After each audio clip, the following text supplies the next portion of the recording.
saravá todo dia, saravá todo mundo, saravá mundo pandêmico, saravá você que está se cuidando e que cuida dos outros. Não se esqueçam que a grande lição, o grande recado desta pandemia é que nós dependemos uns dos outros. A vacinação também significa isso. Você não está só cuidando de você, você está cuidando do outro, você está tentando estancar esse ciclo absurdo do vírus. Enfim, tudo depende uns dos outros. Isso é um pouquinho, né? Um mínimo do que a gente pode tirar de lição desse inferno que a gente está vivendo, não bastasse o inferno desse governo que a gente tem que aturar. E para falar do inferno deste governo, eu vou convidar a cientista social pela Universidade do Rio Grande do Sul, a Vanessa Gil. Vanessa Gil, bem-vinda, saravá! Ah, saravá, xé! Obrigada por ter vindo. Não. Obrigada por ter vindo. Linda essa bandeira aí atrás. Tudo que a gente está querendo, precisando, além de saúde, é muito amor. Esse mundo está precisando de muito amor. E a Vanessa é fruto de uma história, eu diria, de superação, porque eu detesto essa história de superação, que ninguém supera nada, é muito difícil. A gente faz apesar de, né? Não é fizemos. Não, a gente faz apesar de, com muitas dores, custando muito caro para muita gente. Mas a história da Vanessa é muito bonita e inspiradora. E eu queria que você contasse um pouquinho da tua luta, da onde você veio e aonde você chegou. E hoje eu resolvi te fazer uma surpresa, já que a gente teve que refazer, e tu agradeceu outra vez a minha mãe, então eu pedi para ela estar junto hoje. Parece aqui, mãe. Ah, musa! Obrigada. Olha, um orgulho danado de vocês, dessa sua filha. A história de vocês é muito linda. Essa é a história do Brasil. Esse é o Brasil que a gente quer. Parabéns! Você é uma mãezona, um exemplo de mãe. Parabéns! A gente está muito orgulhosa de você estar aqui com a gente no Jogo de Damas. Aí ela já chora. Obrigada pela surpresa, Vanessa. Eu também estou aqui muito emocionada com ela. Obrigada, viu? Ai, não, e por trás passa meu filho, e daqui a pouco passa o cachorro. Tchau. Tchau, minha querida. Tchau. Linda. Obrigada, viu, Vanessa? Muito obrigada. Eu que agradeço. Então, bom, a minha história, assim, é isso. Eu também não gosto dessa história da superação, né? A pessoa que saiu lá, engravidou aos 15, mas chegou no doutorado, como se fosse só querer, né? Não foi só querer, foi ter uma rede de apoio. Então, assim, começando pelo começo, né? A minha história, como militante, eu enxergo, assim, e inclusive na minha dissertação eu trago isso, né, na introdução. Começa quando a minha mãe vai trabalhar no Sindicato dos Metalúrgicos. Eu tinha 8 anos na época, e ali eu fui entendendo, já fui, né, convivendo muito com a questão das greves. Na época tinham 2 metalúrgicas muito grandes na cidade onde nós vivíamos, que era a Sur e a Geral. Então, os meus pais eram muito ativos. A minha mãe trabalhava no Sindicato dos Metalúrgicos, e os meus pais muito ativos nas questões das greves, de fechamento de fábrica. Então, desde ali, eu passo a me envolver. A minha mãe, uma vez, me ainda contou, porque eu fazia o seguinte, eu pegava as minhas bonecas, botava as minhas bonecas em fileira, subia no caminhão de som que ficava no nosso pátio e discursava para as bonecas, né? E aí, depois, na vida adulta, no Fórum Social Mundial Palestina Livre, eu tive a honra de puxar o caminhão de som.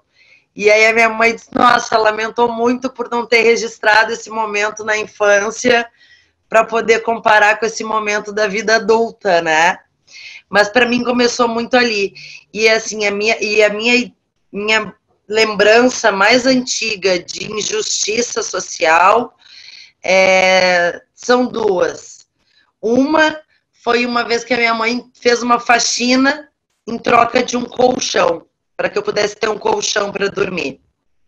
E aí a vida das mulheres trabalhadoras domésticas e a desvalorização do trabalho doméstico no Brasil, né?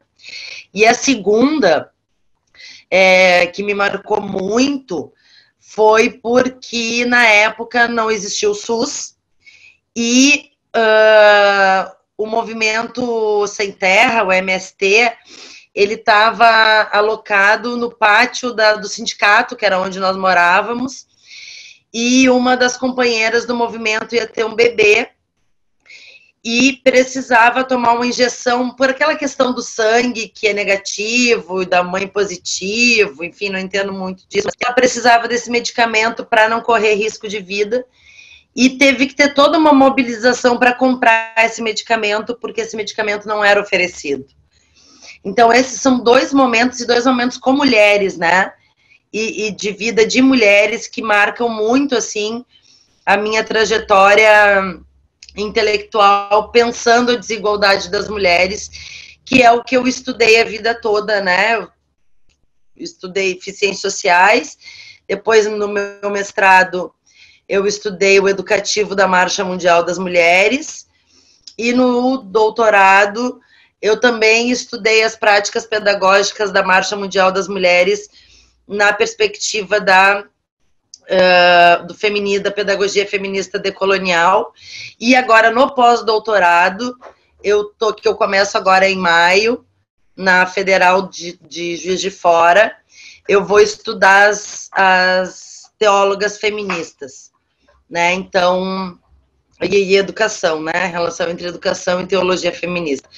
Então, assim, minha história é toda marcada por isso, mas também é uma história que eu não gosto do Bourdieu, mas a gente vai usar um termo dele que é o capital, né?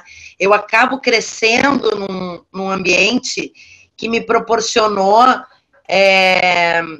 conhecimentos políticos que, com certeza, até hoje fazem parte do meu arcabouço teórico, né? E que fizeram de mim também a cientista que eu sou. Uhum. Acho que é um pouco essa. Vanessa, a gente tem debatido muito em várias plataformas, né, de debates de resistência, as questões do feminismo, do racismo, da homofobia, enfim, que acabam sendo questionadas se essas questões são se elas são primordiais agora, nesse momento que a gente está vivendo um país tão, né, um planeta, para começo de conversa, né, tão distópico, mas especialmente um Brasil, né, em que faltava seringa, né? Quando começou a vacinação, a gente não tinha seringa, é bom que se lembre, né? Não sabia-se onde ia comprar seringas, né? Aí descobre onde vai comprar seringa, não sabe onde vai ter vacina. Enfim, obviamente, essas questões, esses questionamentos a essas questões, né, são tratados como de uma forma despolitizada, como se não tivesse nada a ver o feminismo com a política, o racismo com a política, quando, na verdade, são coisas intrínsecas, né? E eu queria que você falasse um pouquinho da luta feminista nesse aspecto político desse momento que a gente está vivendo, a necessidade dessa luta agora, assim como a vacina, né? É quase tão importante quanto a vacina. Né? Sim, por exemplo, uma das lutas que a gente tem enfrentado é com a questão do preço do gás, por exemplo, né? Que a gente sabe que é uma escolha econômica de atrelar ou não o barril do petróleo, enfim, ou da forma como se tem sido tratada a questão da Petrobras. E um dos problemas é que, com o preço do gás, as mulheres que são ainda, né, na divisão sexual do trabalho dessa sociedade patriarcal, as responsáveis pelo trabalho dos cuidados e da alimentação, o número de mulheres queimadas cresceu enormemente, porque as mulheres acabam sendo vítimas dos acidentes domésticos ao tentar cozinhar com gás, com querosene, né, com outras formas, porque, de fato, o gás está inacessível, né? Hoje mesmo, aqui na minha casa, eu tenho o privilégio de ter fogão a lenha e a gás em casa, mas hoje nós fizemos feijão e pão no fogão a lenha.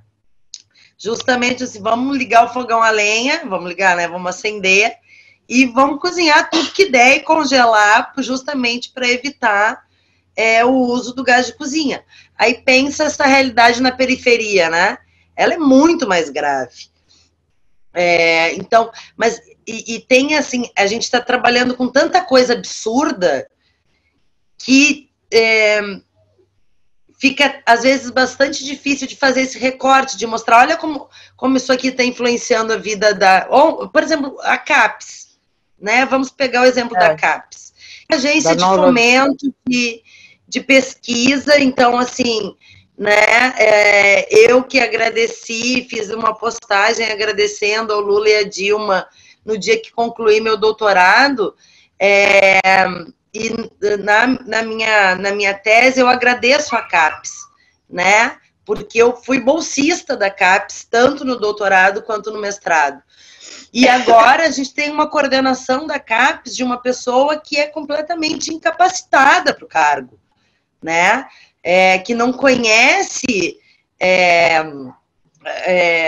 o mundo de pesquisa desse país, porque a CAPES, ela coordena a pesquisa em todas, né? E esse governo trata essas instituições e esses órgãos com irresponsabilidade, né? Governa como se estivesse num churrasco de domingo. Então, para nós, por exemplo, alguém que não compreenda as necessidades da CAPES, não entende, por exemplo, a importância das bolsas para a classe trabalhadora, né? Porque sem bolsa, quem vai fazer mestrado e doutorado, não é? Então, ao não ter bolsas, a gente chega na classe trabalhadora, e quando tu chega na classe trabalhadora, tu vai mexer na questão de classe, e isso vai impactar na questão de raça, né? É inegável, fica muito mais difícil o acesso, né? Não só à universidade, mas aos cursos de pós-graduação. Então, é um momento de luta muito, muito difícil, assim, que sempre foi, né? Porque sempre foi complicado, às vezes, discutir com os próprios companheiros a necessidade do feminismo, né? Ou a necessidade da gente pautar a questão racial, ou a questão da sexualidade.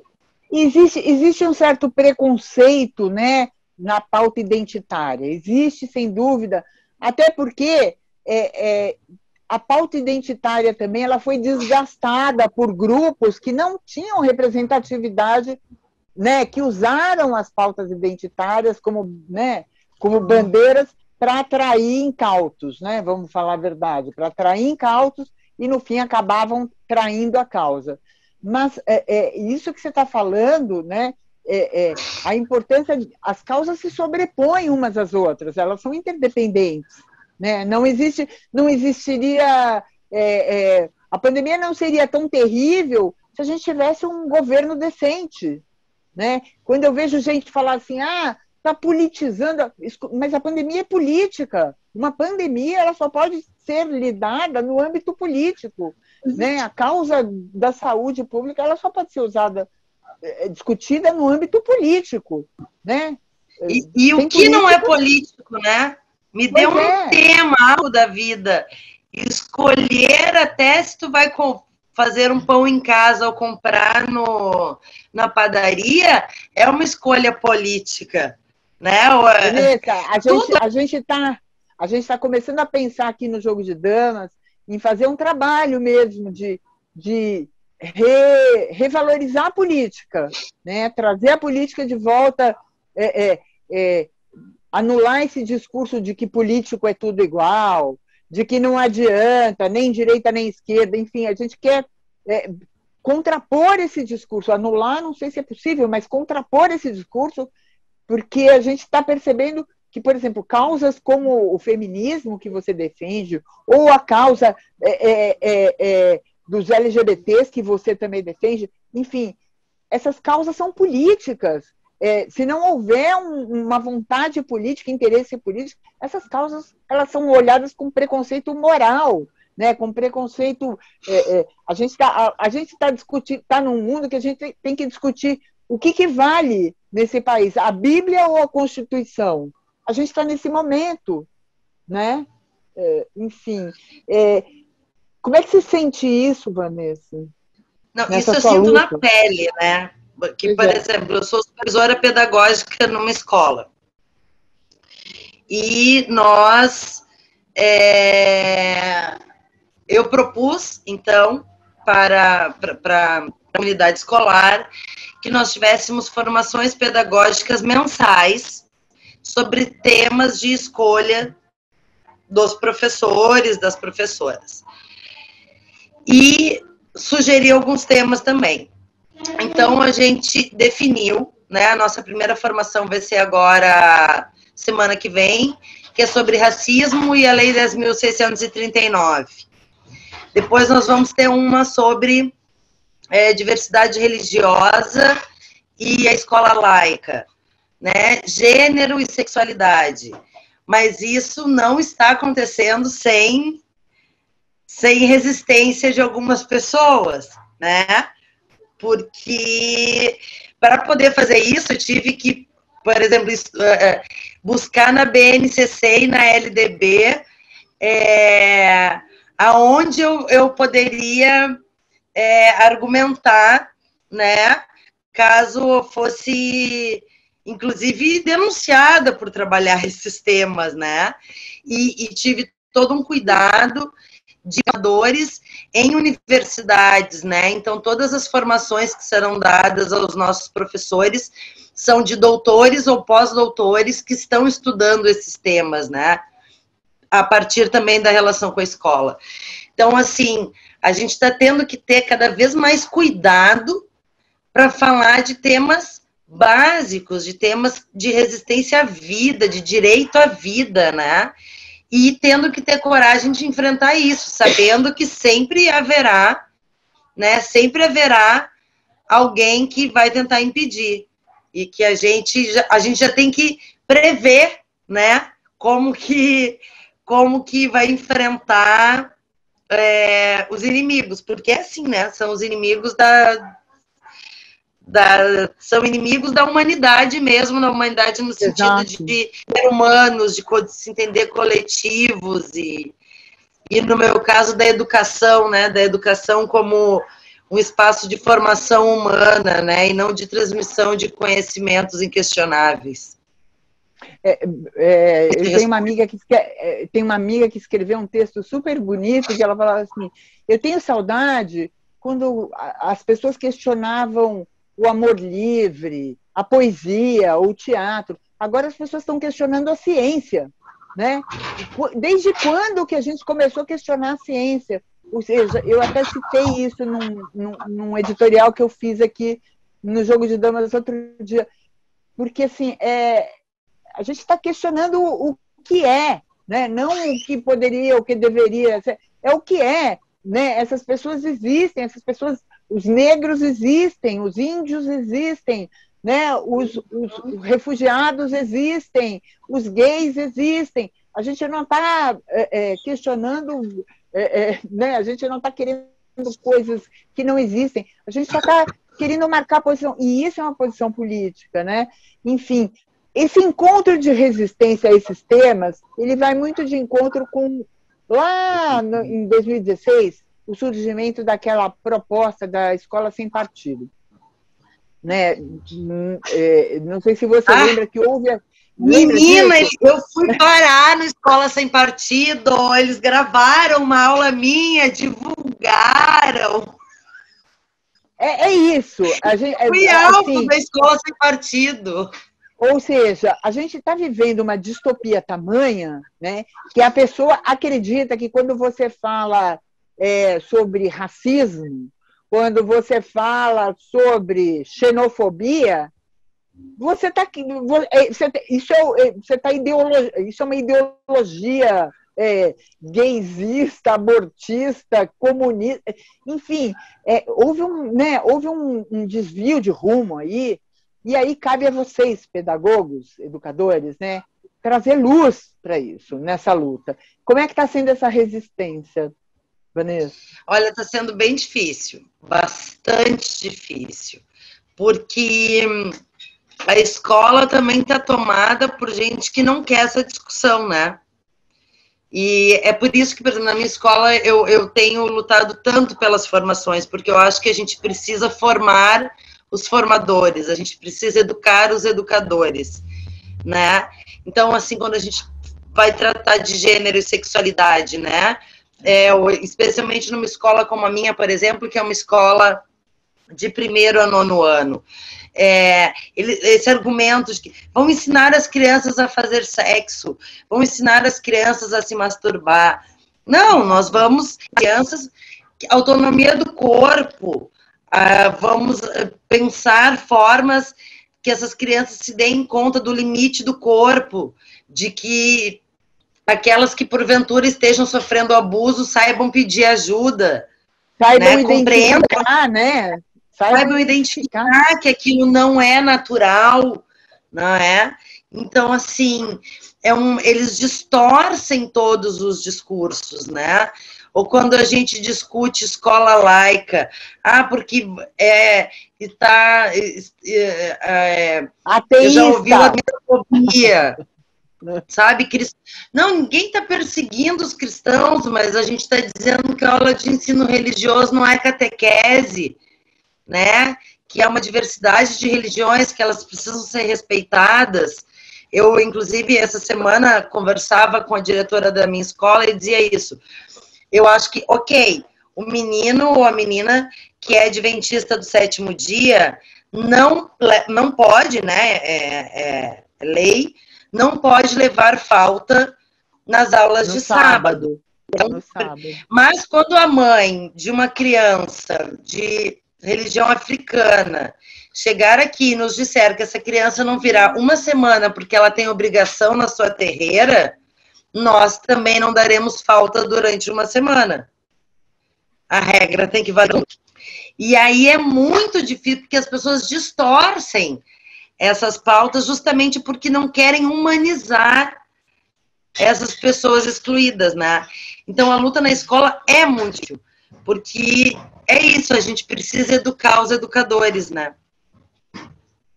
Tem uma necessidade grande. Vanessa, a gente está caminhando para o fim desse nosso encontro. Eu já queria deixar aqui você pré-convidada para voltar, porque acho que a gente tem muito assunto e o teu assunto nos interessa, particularmente ao jogo de damas.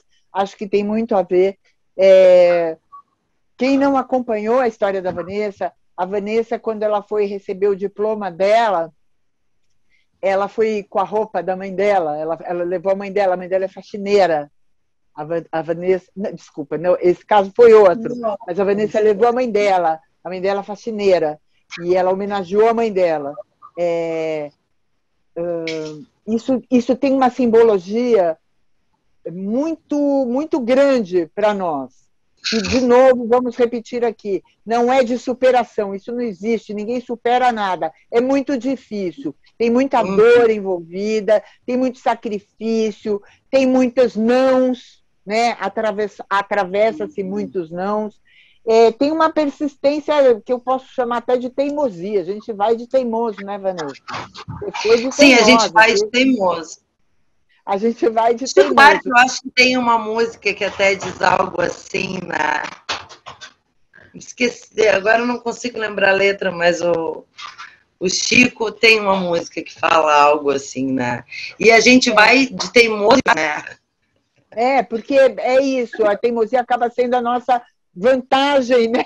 No meio de uma situação que que nos é negado, né? A educação que nos é negada, a saúde que nos é negada.